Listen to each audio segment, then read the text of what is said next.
Rupnath Brahma civil हस्पिटाला जाहैबाय BTC ओनसोलनि प्रथम हस्पिटालफोरनि गेजेराव मोनसे आरो सिविल हस्पिटाल होननानै बुङोब्ला बेनो बे ओनसोलाव प्रथम गायसनजानाय।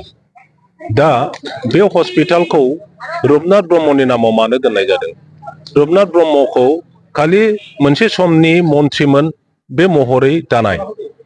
1901 आव जेब्ला पार्टिशन अफ बेंगल जादोंमोन, वेस्ट बेंगल आरो ईस्ट बेंगल खालामदोंमोन, बे समावहाय फुराना गवालपारा जिल्लाखौ समग्र बे क'क्राझार, चिरां, बङाइगाव, गवालपारा, साउथ मा होनना बुङो बे गोदान माबाया बेनिफ्राय धुबरी, बे जिल्लाखौ बै समावहाय ईस्ट बेंगलजों सामिल खालामनो नागिरदोंमोन।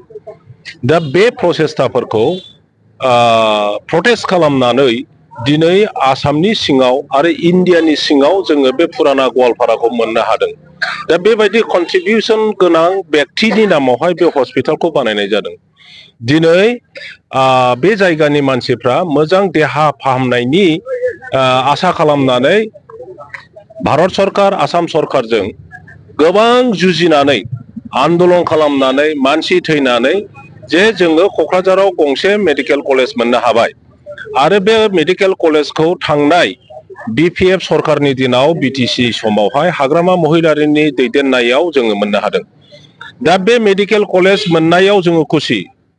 मेडिकेल कलेज जानायनि बिनिमयाव बे क'क्राझार रुपनाथ ब्रह्म सिभिल हस्पिटालखौ जे जोङो खोमानानै लानांगौ बेहाय ओंथि गैया।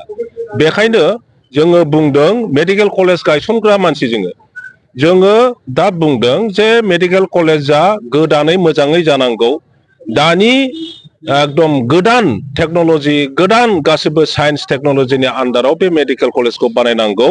लोगोसे जोंनि बे रुपनाथ ब्रह्म सिभिल हस्पिटाला जेराव दङ बेवहाय थानांगौ।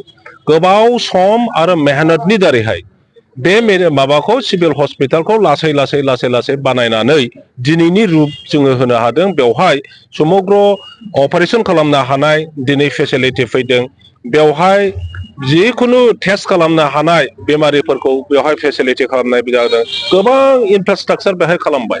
दा बेखौ चौकिदारनिफ्राय आरम्भ खालामनानै जेसेबां नार्स डक्टरफोर दङ, टेकनिशियानफोर दङ, गासैखौबो मेडिकेल कलेजाव एटाच खालामनायनि दिनै सिद्धान्त जादों। बेवहाय जेसेबां मेसिनारिसफोर दङ, लाइ लथरफोर दङ, एयार कन्डिसननिफ्राय आरम्भ खालामनानै टेबुल सियार गासैबो मेडिकेल कलेजाव लांजोबनायनि बेवहाय सिद्धान्त जादों। जोङो BTC बासि हिसाबै आरो स्पेसियेलि बे क'क्राझार जिल्लाबासि हिसाबै बेखौ भेहेमेन्टलि जोङो प्रटेस्ट खालामो, दुखु मोनदों। जोङो खुनु खारनावहाय बे सिभिल हस्पिटालखौ उथायनो होनाय नङा। बेखायनो बे आन्दलनखौ खालामबाय थानाय जादों। बे डेम'क्रेटिक आन्दलन, रायजो राजानि लुबैनायखौ जुदि मावफुंनानै होआ सरकारा, अब्ला बे सरकारनि प्रति रावबो रायजो राजाफ्रा मोनसे बिश्वास थानाय नङा, आस्था थानाय नङा आरो बे सरकारखौ रायजो राजानि एगेइन्स्ट सरकार होननानै जोङो सिन्था खालामनो थाखाय बाध्य जागोन। दिनैनि BTC सरकार, प्रमद बर'नि सरकार, UPPL नि सरकारा बे सामान्य सिभिल हस्पिटालखौबो उथायनानै फोजोबनो नागिरनायथिं थांदों। दा बेखौ बे सरकारा मानो होबथानो हाया? आं मोनसे खावलायनो लुबैदों, दिनै क'क्राझार बासिया बेवहाय रायजो जानाय, नोङो मारवारिखौनो बुङो, बिहारिखौनो बुङो, बङालिखौ बुङो, असमियाखौ बुं, बर'खौ बुं, आदिबासिखौ बुङो, नाथजुगि, सुत्रधर, जेसेबां जाथि गस्थि दङ, जोङो गावनि जाथिखौ दिनै दानायथों, गावनि पार्टिखौ दिनै दानायथों। बे सिभिल हस्पिटाला सोरबा UPPL निल' नङा, सोरबा BPF निल' नङा, सोरबा कंग्रेसनिल' नङा, सोरबा CPM निल' नङा। दा बेखायनो बे सिभिल हस्पिटाला जाहैबाय बेवहाय रायजो जानाय समग्र जाथि गस्थिखौ थांनानै थानाय बेमारनिफ्राय बारग'नो थाखाय बेखौ जों सुबिदा मोनबाय थादों बे हस्पिटालाव।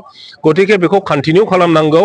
बेखायनो बेखौ फोजोबनो नागिरनाय, मेडिकेल कलेजाव लांनो नागिरनायखौ होबथानाय खामानियाव गावनि राजनितिक दलखौ बाद होथ'नानै प्रत्येक जाथि गस्थि धर्मालम्बी जोंनि मानसिफ्रा लोब लोब बे प्रटेस्ट खामानियाव बाहागो लानांगौ।